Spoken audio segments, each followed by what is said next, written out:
Sir ಶ್ರೀಗಳ ಅಂತಿಮ ದರ್ಶನ ಒಕ್ಕಲಿಗ ಮಹಾಸಂಸ್ಥಾನ ಮಠದ ಪೀಠಾಧ್ಯಕ್ಷರಾಗಿದ್ದಂಥ ಪರಮ ಪೂಜ್ಯ ಶ್ರೀ ಶ್ರೀ ಶ್ರೀ ಕುಮಾರ ಚಂದ್ರಶೇಖರನಾಥ ಮಹಾಸ್ವಾಮೀಜಿಗಳವರು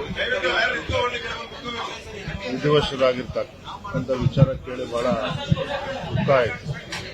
ನಮಗೆಲ್ಲ ಗೊತ್ತಿದೆ, ಇವತ್ತು ಪರಮ ಪೂಜ್ಯರು ಈ ಮಠವನ್ನು ಸ್ಥಾಪನೆ ಮಾಡಿ ಆಧ್ಯಾತ್ಮಿಕ ಕ್ಷೇತ್ರಕ್ಕೆ, ಶಿಕ್ಷಣ ಕ್ಷೇತ್ರಕ್ಕೆ ಅವರದೇ ಆದಂಥ ಒಂದು ಅಪಾರವಾಗಿರ್ತಕ್ಕಂಥ ಕೊಡುಗೆಯನ್ನು ನೀಡಿದ್ದಾರೆ. ಲಕ್ಷಾಂತರ ಭಕ್ತರಿಗೆ ಸಾಕಷ್ಟು ನೋವಾಗಿದೆ. ನಾನು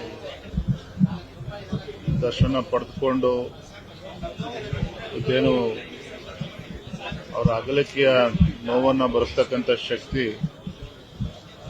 ಆ ಭಗವಂತ ಭಕ್ತರುಗಳ ಬರಲಿ ಅಂತೇಳಿ ಆ ಭಗವಂತನ ಪ್ರಾರ್ಥನೆ ಮಾಡ್ತಾನೆ.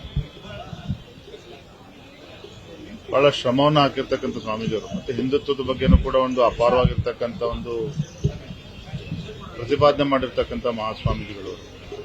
ಸ್ವಾಮೀಜಿಗಳು ನಮ್ಮಿಂದ ದೂರ ಆಗಿರ್ತಕ್ಕಂಥದ್ದು ನಿಜಾಲು ಕೂಡ ನಮ್ಮೆಲ್ಲರೂ ಕೂಡ ಸಾಕಷ್ಟು ನೋವನ್ನು ಕಂಡುಕೊಂಡಿದ್ದೇವೆ. ಇತ್ತೀಚೆಗೆ ಹಿಂದೆ ಒಂದಷ್ಟು ವಿವಾದಗಳಾದಾಗ ಶ್ರೀಗಳ ಪರವಾಗಿ ಇಡೀ ಬಿಜೆಪಿ ಪಾರ್ಟಿಯು ಕೂಡ ನಿಂತಿತ್ತು. ಅದಾದ ಬಳಿಕ ಏನಾದ್ರು ಭೇಟಿಗಳಾಗಿದ್ರೆ ಒಂದು ಪ್ರಕಾರ ಹಿಂದುತ್ವವಾದಿನೂ ಕೂಡ ಹೌದು. ಅಂದ್ರೆ ಹಿಂದುತ್ವದ ಬಗ್ಗೆ ಒಂದು ಅವರದೇ ಆದಂತ ಒಂದು ನಂಬಿಕೆಯನ್ನು ಇಟ್ಕೊಂಡಿರ್ತಕ್ಕಂಥವ್ರು, ದಿಟ್ಟ ಮತ್ತು ನೇರ ನುಡಿಗೆ ಹೆಸರಾಗಿರ್ತಕ್ಕಂಥವ್ರು ಚಂದ್ರಶೇಖರನಾಥ ಮಹಾಸ್ವಾಮಿಗಳು. ಸಾಕಷ್ಟು ಬಹಳ ದೊಡ್ಡ ಸಂಖ್ಯೆಯಲ್ಲಿ ಭಕ್ತರು ಕೂಡ ಈ ಭಾಗದಲ್ಲಿರುವಂಥದ್ದು.